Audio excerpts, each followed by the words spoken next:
And it is Friday, so it's time for Brunch with Bernie, our national town hall meeting with a guy I think of as America's senator.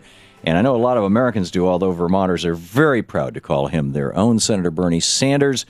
Bernie, welcome back to the program. Good to be with you, Tom. Thank you. Last Friday, I was the lead speaker at the Occupy the Supreme Court permitted rally that we had down there in front of the Supreme Court for a couple of hours.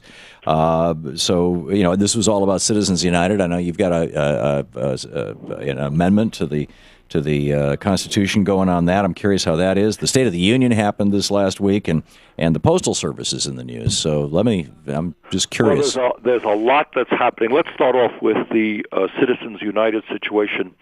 And congratulations to you and all the people who showed up at the Supreme Court and at demonstrations all over the country. I think, Tom, people are increasingly focusing on Citizens United when they see what's happening in the primary states that the Republicans are contesting right now. You are seeing in Florida, literally today in South Carolina, a week ago, huge amounts of money coming in from super PACs, flooding the airwaves without any disclosure. And that means that there's just an incredible bombardment of money from people who just have special needs, special interests out there. I'll give you an example. There was a piece in Forbes just today online, and it says Sheldon Adelson and his wife have each committed $5 million to Gingrich. The article headlines, Sheldon Adelson could give $1 billion to Gingrich and not notice. The only constraint is the embarrassment to Gingrich himself. So you are moving to a situation where, in a sense, politicians are going to be owned lock, stock, and barrel by individuals or corporations who, if we do not overturn Citizens United, if we don't pass legislation to diminish the power of them, will be able to flood the airwaves in support of their candidate and in opposition to other candidates. This is a unprecedented attack on democracy in America. It gives the wealthy and corporations power that they have never had before. And I should tell you, by the way, that the Republicans want to go even further. It is not good enough that corporations can now flood the airways without disclosure. They are moving now toward wanting corporations to be able to directly fund candidates. And I suspect in the future they'll be wanting to do away with all restrictions in terms of limitations on funding. We should pass a law saying that the candidates have to wear NASCAR patches. Well, the truth is that is what we are moving to. You know, it reminds me of free agency in baseball. You know, these guys, their contract expires. They go out and they get the highest bid they can, and they work for that team. Right. And that is what you're looking at.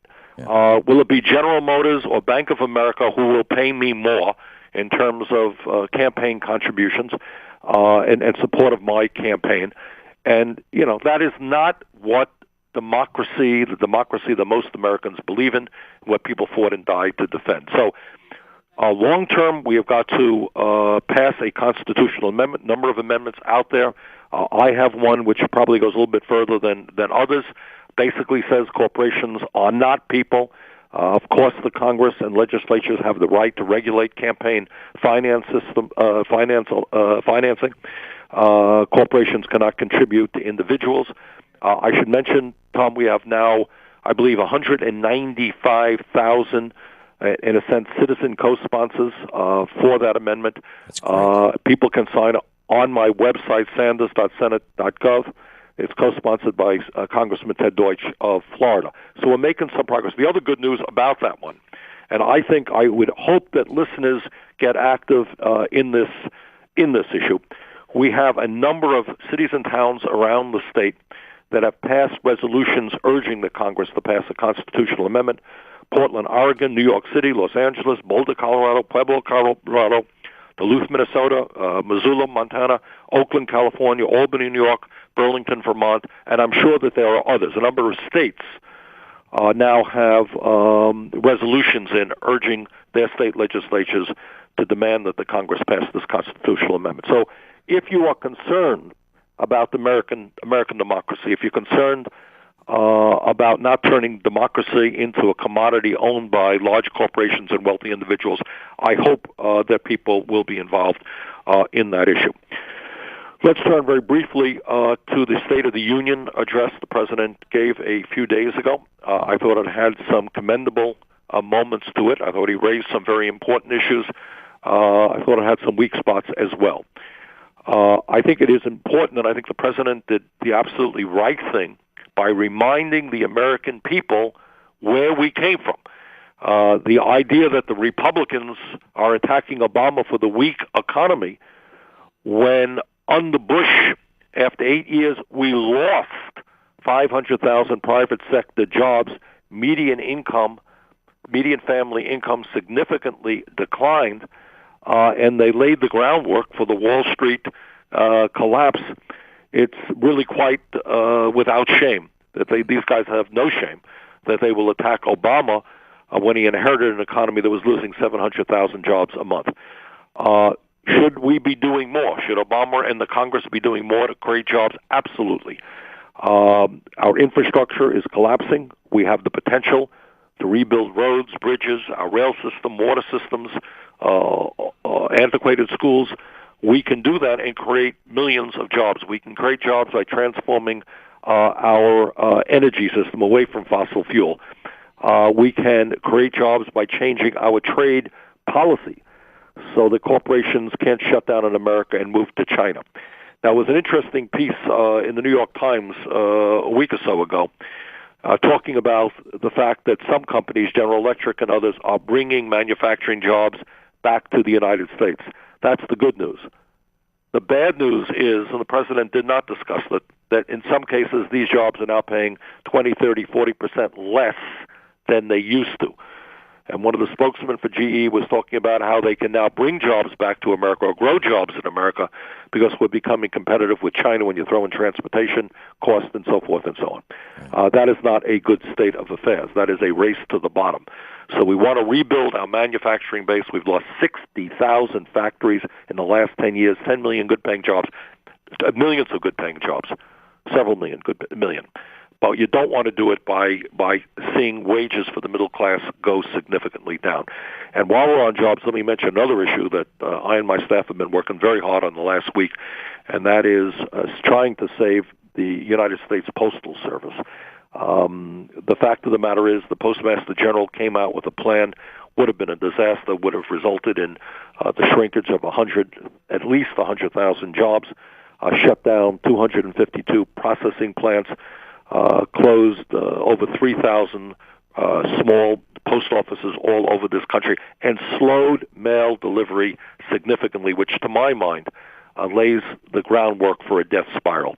Because if you can't guarantee people their mail is going to get to its destination in a short period of time, I don't know why people will use the Postal Service.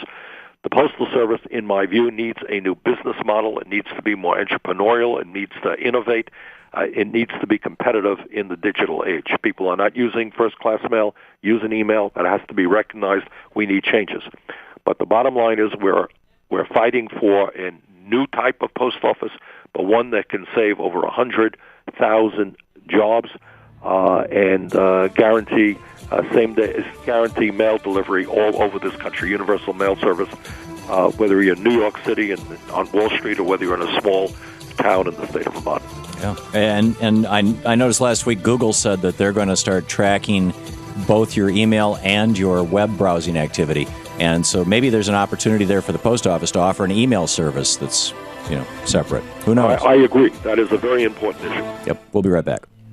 This is the Thom Hartmann Program. It's Brunch with Bernie here on the Thom Hartmann Program. America's Senator, Senator Bernie Sanders, sanders.senate.gov, taking your calls at our National Town Hall meeting right in a minute.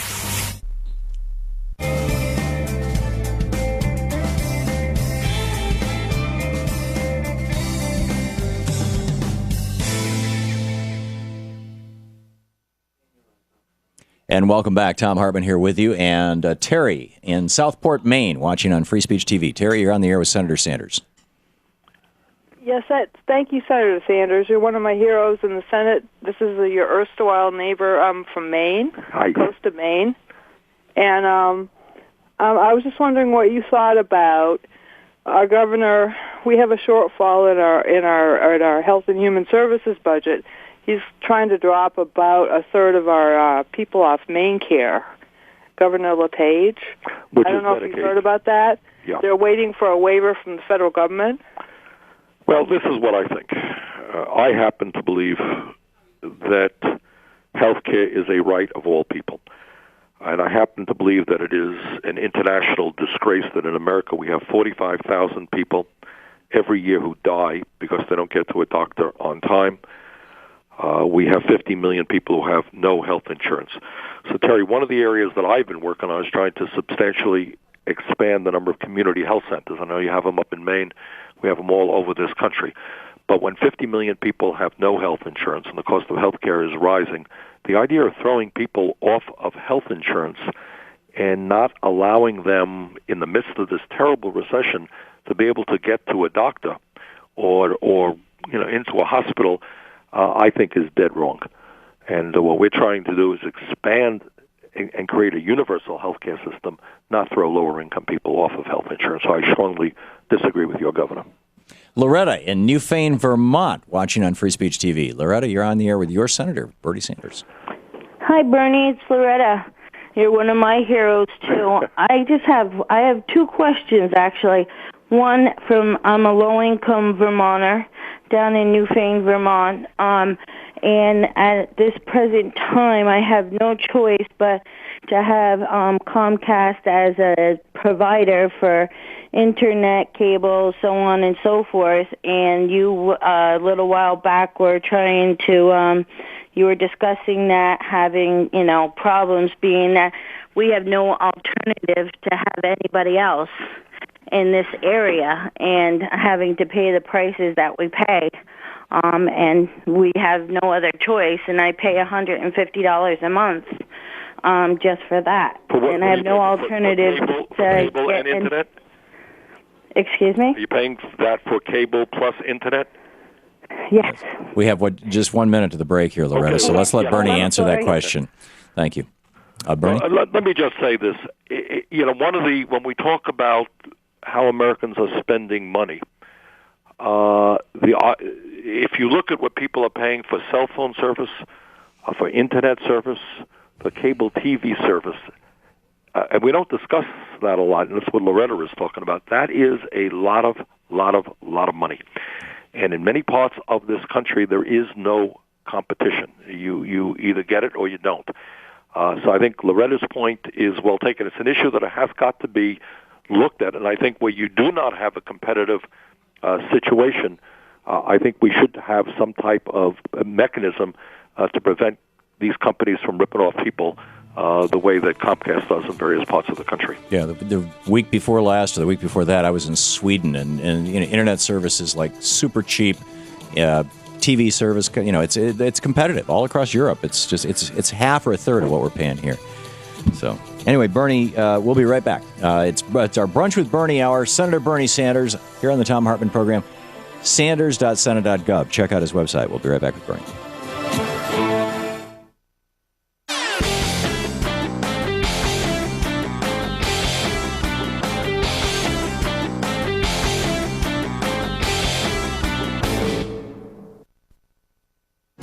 Keep me in mind. Somewhere down the road you might get lonely. Occupying the airwaves here on the Thom Hartmann Program. Senator Bernie Sanders with us, our Brunch with Bernie hour. And Laura in Chicago, you're on the air with Senator Sanders. Yeah, hi. Senator Sanders, you're my favorite politician in the whole world, I think. So I want to know what's going on with the panel, the economic panel that you have brought together, looking at how to phase out the Fed. Well, it's not to phase out the Fed; it's to reform the Fed, and we will have legislation in, I think, within the month. And let me just say a little word on that. During the Wall Street crisis, a lot of attention was paid, appropriately enough, on what Congress was doing with the TARP bailout, and it was about $800 billion. No attention was paid to what the Fed was doing during that same time. To make a long story short, we ended up getting an amendment into the Dodd-Frank bill to audit the Fed during that period, and it turned out that in a revolving loan fashion, the Fed had provided $16 trillion in very low interest loans to every major financial institution in America, central banks all over the world, individual corporations here in America, and wealthy individuals here in America. What that told me is, number one, obviously there's got to be a lot more transparency at the Fed. We've got to do away with conflicts of interest at the Fed, where people on regional banks, regional Fed banks, are also sitting in major financial institutions. If that's not a conflict of interest, I don't know what is. So they're making decisions that benefit their own private institutions. Thirdly, and maybe most importantly and most difficult, the Fed was incredibly aggressive in trying to stabilize the financial institutions during the crisis. Meanwhile, today, we have in real terms 15% of our people unemployed or underemployed or have given up looking for work, 25 million Americans. Is the Fed in any way as aggressive in trying to lower unemployment, which is one of their mandates, as they were in protecting the interest of large financial institutions? And the answer is obviously no. So what we will be doing, we've put together a committee of 20 progressive economists, and we will have legislation, I'm guessing in about a month, which will do two things.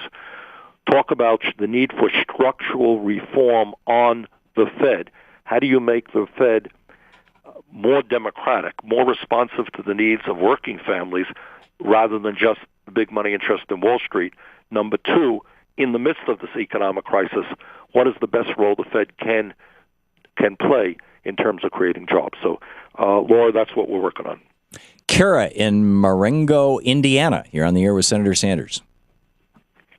Thank you, Senator, for taking my question. As you may know, Indiana, it looks like, is going to become the first right-to-work state since Oklahoma. And in doing a lot of research looking at this, it looks like we're just going to be the right to work for low wages. I don't know. It just seems like there's more an attack on the middle class, and I am not union, but my husband has been a union member for 30 years, and for the first 10 years of our married life, we worked on the farm, and we saw, we could afford insurance even at $70 a month. Now insurance, anywhere I try to get it, is over $900 and some dollars. So you can't be poor anymore. It's very hard to be poor and still have a type of life that is a quality life. And so what do you think about the right-to-work issue? Thank you very much, Tara, for calling, and thanks for your explanation, I think, not only for what's happening in your life, but I think you're describing what's happening to millions and millions of people's lives. I am pro-union. I am very much against right-to-work legislation. And I think what right-to-work legislation is about is just as Tara described it. It's right to work for less.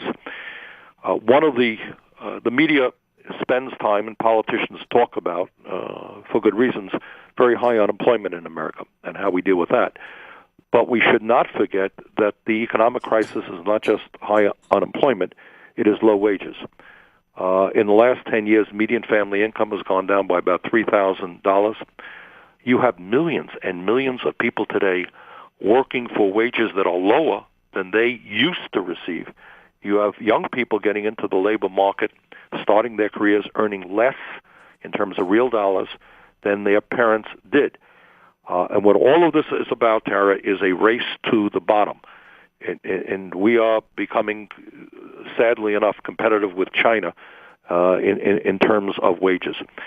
So what we have got to do is not only create jobs in America, and I've mentioned a few minutes ago how I think we can do it, rebuilding our infrastructure, transforming our energy system, making fundamental changes to our disastrous trade policies, which allow corporations to shut down in America and move to China and so forth and so on. So the question is not just gaining jobs, which we have to do, but it is also making sure those jobs pay people a living wage. Bernie, in the minute we have till the break, any chance of repealing Taft-Hartley? In this Congress? No. Well, I mean, getting the ball rolling, getting people awake about it? Well, yes, that we can do. But repeal at this point, no. But I think you're right, Tom. I do that should resurface. Yeah, because it seems, I mean, that was Harry Truman vetoed that, and that the Republicans only controlled that Congress for 2 years, and they overrode his veto, and that was the peak of unionization, 35% in 1947 when Taft-Hartley was passed, and I think the point that, interestingly enough, Tara said she's not a member of a union, but what people should understand who are not members of unions is if unions fight to provide decent wages for their members, they're raising wages for all people. Right. Because non-union employers are going to have to pay a higher wage as well. There you go. It's our Brunch with Bernie hour. Senator Bernie Sanders taking your calls in our National Town Hall meeting.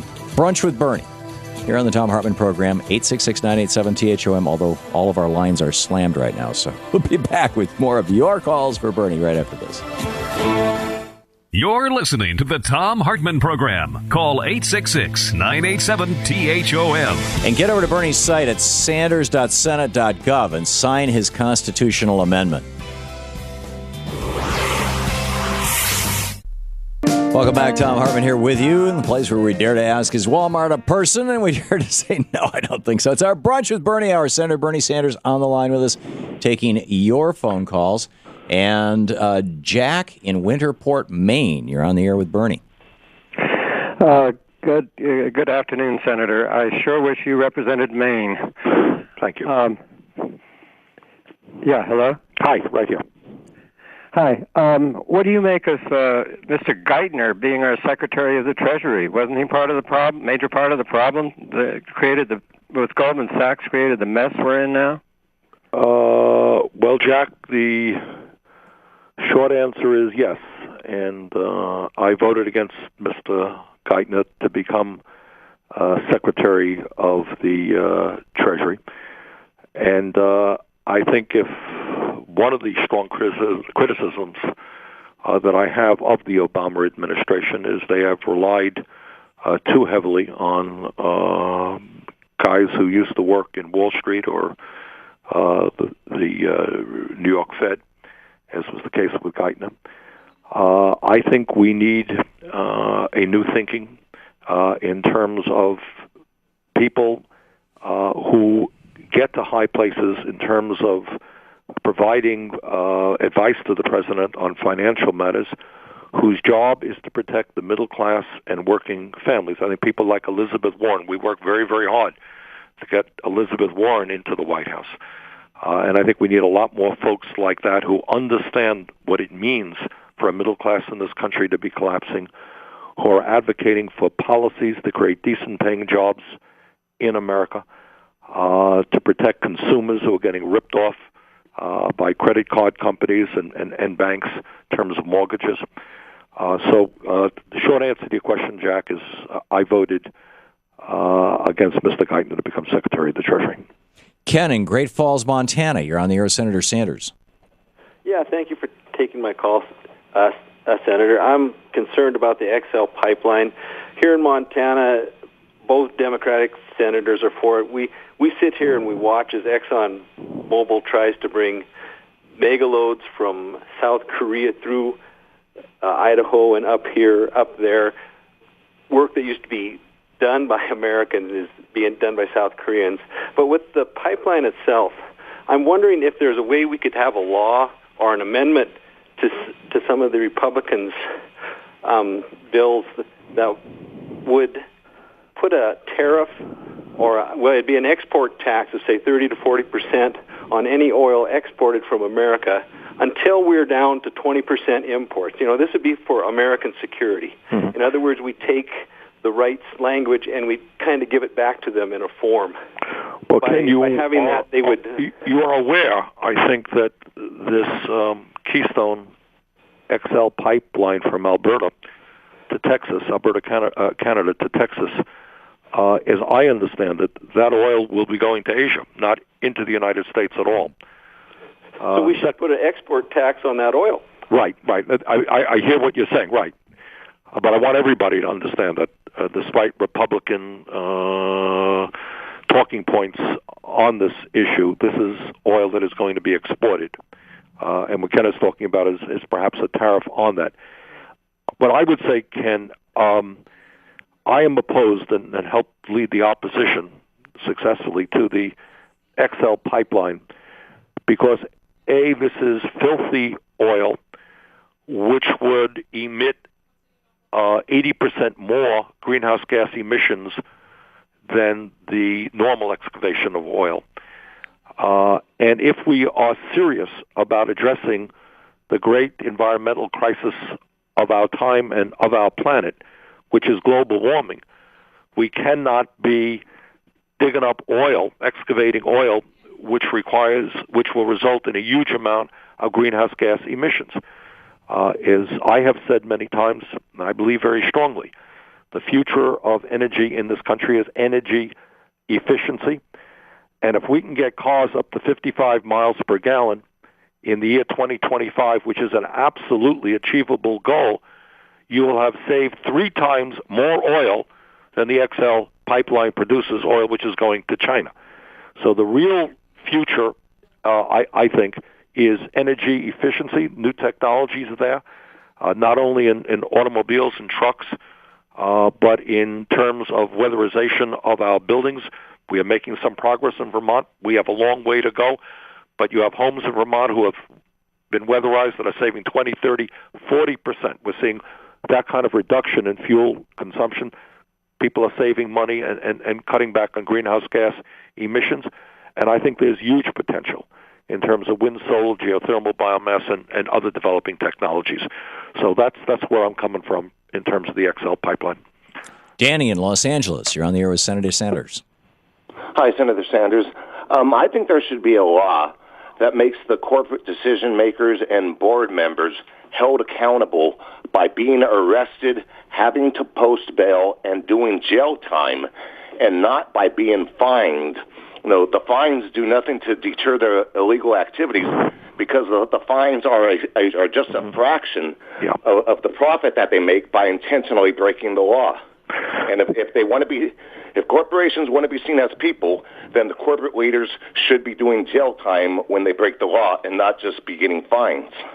Well, Danny, I think you raise an interesting and I think reasonable position. I think the facts are pretty clear. I mean, if you look at Wall Street, for example, one can make the argument, and I believe, that what happened during the crisis was not only reckless, it was illegal. I think you had a lot of illegal acts on Wall Street. People knew what they were doing in selling products that were worthless. And I think one of the reasons the American people are as angry as they are is you have the greed and illegal behavior on Wall Street causing this recession, which has led to so much pain and misery in this country, massive unemployment, people losing their homes, people losing their life savings, and people are saying, well, how many of these guys on Wall Street actually went to jail? You know? And the answer is very, very, very few. So I think Danny's point is well taken. Fines for a mega billion-dollar corporation is just the cost of doing business. And I think if these people who commit crimes intentionally and are ripping off the American people had to do some jail time, they might think twice about their actions. Chuck in Mount Prospect, Illinois. You're on the air with Senator Bernie Sanders. Hi, Tom and Bernie. Listen, one thing I admire about both of you is that you always take the political high ground. But over the past 12 years, people like Karl Rove and Frank Lutz have been able to frame the debate. And I'm proposing that no one uses the phrase 1% anymore. It's the Romney class. I think that would resonate with voters. What do you think? A new frame. Well, it's not just Romney. It's Romney, of course, is part of the top 1 or 2%. But it's not just Romney. I think what is important to understand, and the American people, Chuck, are beginning to catch on to this, is that while the middle class declines and poverty increases, the people on top are doing phenomenally well. And I credit the Occupy Wall Street movement for forcing the media to talk about income and wealth inequality in America. That's an issue some of us have been talking about for a long time. Tom has been talking about it. I've been talking about it. But not a whole lot of elected officials or the media have been talking about it. Today you have the 400 wealthiest people in America owning more wealth than the bottom half of America, 150 million people. Top 1% earns more income than the bottom 50% of the American people. So I think focusing on the issue of the growing disparity between the people on top who are doing phenomenally well, whose effective tax rate is the lowest in decades, and everybody else is appropriate. So I applaud the Occupy Wall Street people who have framed that issue as the 1% versus the 99%. Brooke in Hagerstown, Maryland. You're on the air with Senator Sanders. Thank you for taking my call, Senator Sanders. I just wanted to ask you about how Obama was talking about Made in America and fixing U.S. manufacturing in his State of the Union address, but the trade policy his administration is making would have the exact opposite effect. In fact, the new negotiations that he's going through with the Trans-Pacific Partnership would actually ban Buy America provisions and reward job offshoring. And as a member of the Congressional Progressive Caucus, I was wondering if you and the Progressive Caucus would provide some leadership to stop this trade deal before it rolls back what you're working for. Well, Brooks, I agree with you. I think the president appropriately enough talked about manufacturing. There is an uptick in terms of manufacturing jobs, as I mentioned earlier. Many of those jobs actually are paying lower wages than used to be the case in manufacturing. We've lost 60,000 factories in the last 10 years. So I'm glad that the president is focusing on manufacturing, which used to be, especially if you had a union job in manufacturing, the ticket to the middle class in America. That was the gold standard of working class jobs. And we have lost many of them. But Brooks is right in saying that so long as we have this disastrous trade policy, which allows companies to shut down and move to low-wage countries, I don't believe that you are going to create decent-paying manufacturing jobs in America. It's our Brunch with Bernie hour here on the Thom Hartmann Program. Senator Bernie Sanders taking your calls. Check out sanders.senate.gov and sign his constitutional amendment. You're listening to the Thom Hartmann Program. Visit thomhartmann.com for audio and video archives. You can also drop into our live chat room and our blogs and message boards and things over at thomhartmann.com as well. thomhartmann.com, sanders.senate.gov.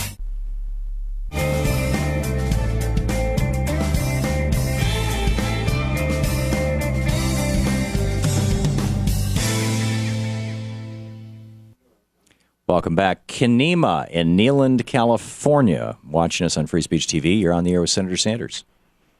Hello, Sanders. Kern. Bernie. Sanders, I'd like to thank you for representing us in Congress. We're really liking what you are doing, signed your petition. I wanted to comment on the Postal Service and some closing of the post offices. I live in a very rural area, and my post offices was one of those that has already been closed.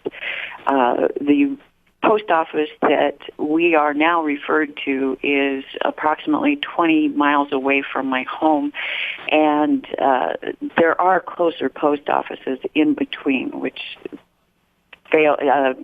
puzzling.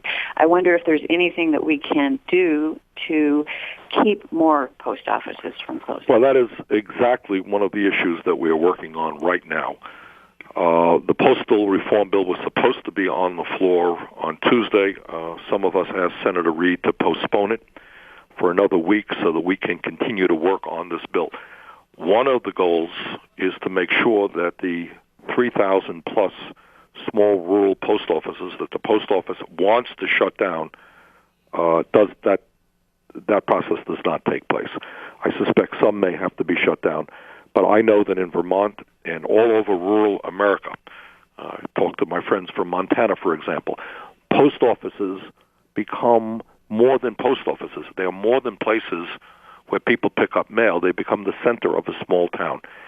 So what we're trying to do is figure out ways, A, how we protect those small post offices, how we give them the flexibility to make more money than they're currently making, but also how we make the post office understand that a post office is more than a post office. Sometimes when post offices disappear, the entire town is severely damaged. So that is an issue we are working very, very hard on right now. Bob in Pittsburgh, Pennsylvania, watching on Bernie's website. Bob, you're on the air with Bernie. We got about a minute and a half. Hi, Senator Sanders. I'm just looking for your comment to something. I know you're in favor of the constitutional amendment, and so am I, overturning Citizens United. I think that's just one step that needs to be taken. I'd like to hear what you think about reinstating the Fairness Doctrine, the Glass-Steagall Act, and legislatively closing the revolving door between industry and regulators. Well, I don't know that I can get all of that in 1 minute, but let me start on the constitutional amendment, and that more has to be done.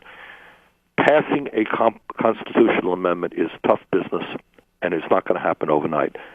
There are things that we can do right now, tomorrow, that can significantly diminish the impact, the negative impact that Citizens United is having. And that's what we should be doing, and I believe that legislation is going to come up in the Senate. Here's what we can do. When I run for office, and I am running for re-election, if I put an ad on television, I have to say, I'm Bernie Sanders, I approve this message. I think if the heads of the super PACs, the people who contribute substantial sums of money, corporations that make these contributions, are forced to say, I approve this horrendously, I'm the CEO of this corporation, I approve this terrible ad, you know what? I think you're going to see a lot less of those ads. So that's one of many immediate things that we can do to diminish the negative impact that Citizens United is having on the political process in this country. It's Brunch with Bernie on the Thom Hartmann Program. We'll be back with more of our National Town Hall meeting and your calls for Bernie.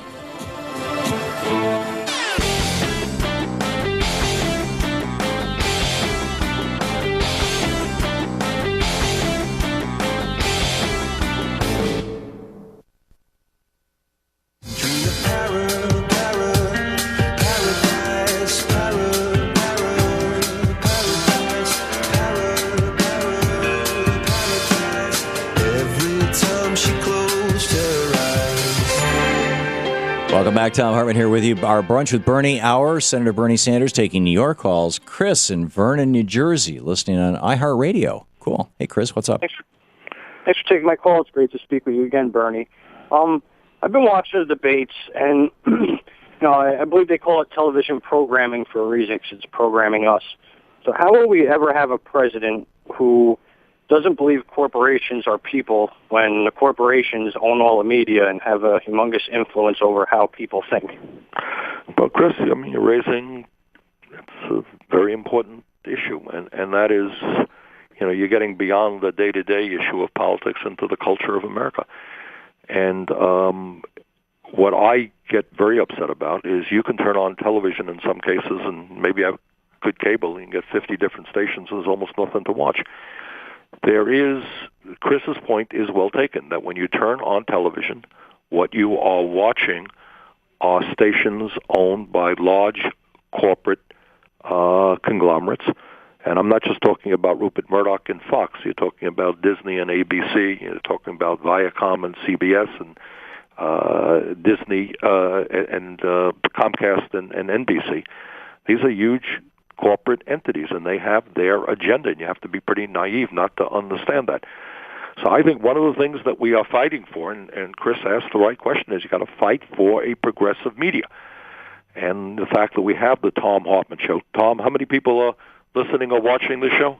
Well, it used to be 3 million when we were just on commercial radio stations. We haven't been able to measure our non-commercial stations, but we've more than doubled the size of our audience based on our calls. So, well, what Tom is doing is extraordinarily important, and I hope everybody supports the efforts of Thom Hartmann and the other progressive talk show hosts. We're making some progress on MSNBC. But the fight has got to be, A, to demand that corporate media allow more progressive voices to be heard, but B, to grow progressive media as well. And in recent years, we've had a little bit of progress. But the reality is, it's not just television. Tom, what do we think? 90% of talk radio is is right-wing? Oh, yeah, and it's probably 99% if you were to do it by hours, hours of programming versus number of people programming. So for every hour of a Thom Hartmann or an Ed Schultz or other progressive talk show people, you have 10 times as many right-wing folks. Right. And I think one way that we can deal with that is people should go to their local radio stations. One of the things that always blows my mind is you have cities in America where Republicans get 20 or 25% of the vote, and yet that's all you can get is right-wing radio. And I think we've got to fight to change that, but mostly in one way or another. We've got to continue the fight for progressive media. Tom, why don't you jump in on that one? Well, I just, if you're listening or watching, call your local, the TV station, the radio station, and let them know that you're watching and participating. If there's a sponsor, let them know. I mean, that's how you support progressive media and interact on it. And I guess that's my pitch. Should we go to the next call, Bernie? Yeah. Okay, Tom in Woodville, Alabama. You're on the air. Yes, thank you, Tom and Senator Bernie. My question is, seeing that the election with George Bush and Dick Cheney and was stolen in both the election, what are we going to set up some kind of committee this time to monitor this next election, seeing all the money's been pumped into it? Well, Tom, you raised a good question. I think the Supreme Court decision, which gave the election to George W. Bush, was an outrage. And what we are concerned about right now, at this moment, is the voter suppression efforts that are going on in a number of right-wing states who are doing their best to make it very, very difficult for low-income people and for senior citizens to vote. The good news in America is we have very, very little voter fraud. And I think anyone who commits voter fraud should be severely punished. But what governors and legislatures all over this country are doing in the name of combating a non-existent voter fraud is making it harder and harder for people to vote if they don't have photo IDs, and making it difficult for them to get or expensive for them to get those photo IDs. So that is an issue that we are working on right now to make sure that millions of people are not denied the right to vote. Okay, Susan in Seattle. Hey, Susan, you're on the air with Senator Sanders. Hi. I want to talk about the post office. Is part of your bill that you're working on removing the requirement that the post office fund the pension plans for 75 years? Congress did that. They can take it away. That is the central part of it. Let me say a word about that. What Susan is talking about is one of the reasons. I mean, the post office has to deal with the real reality. The first-class mail is down, being replaced by email. That is true. But what Susan is talking about is an incredibly onerous provision put in by Congress in 2006 that says the post office has to come up with $5.5 billion every single year for future health care retiree benefits. That is absolutely onerous. No other agency of government comes close to that. Nobody in the private sector has to do that. So, Susan, yes, that is absolutely one of the issues that my legislation is dealing with. Bernie, we still have calls from California to Missouri to Vermont, but we only have a minute left. So you want to wrap up the show here? Yeah, I think a couple of things as I think about the calls that came in. We started the show with calls coming in from Terry and Loretta from Maine and Vermont, and Tara from Indiana.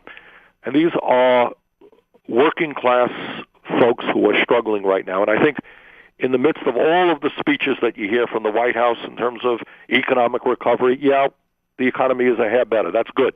Very good. And you talk about here all these Republicans who talk about trickle-down economics, a theory that has never worked. Let us not forget for one moment ever that there are tens and tens of millions of families right now who are struggling incredibly hard to keep their heads above water economically. We did a study. There are seniors today who are going hungry.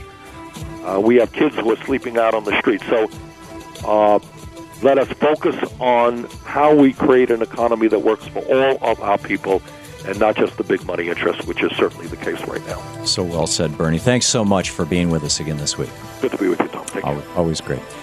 Check out Bernie's website, sanders.senate.gov.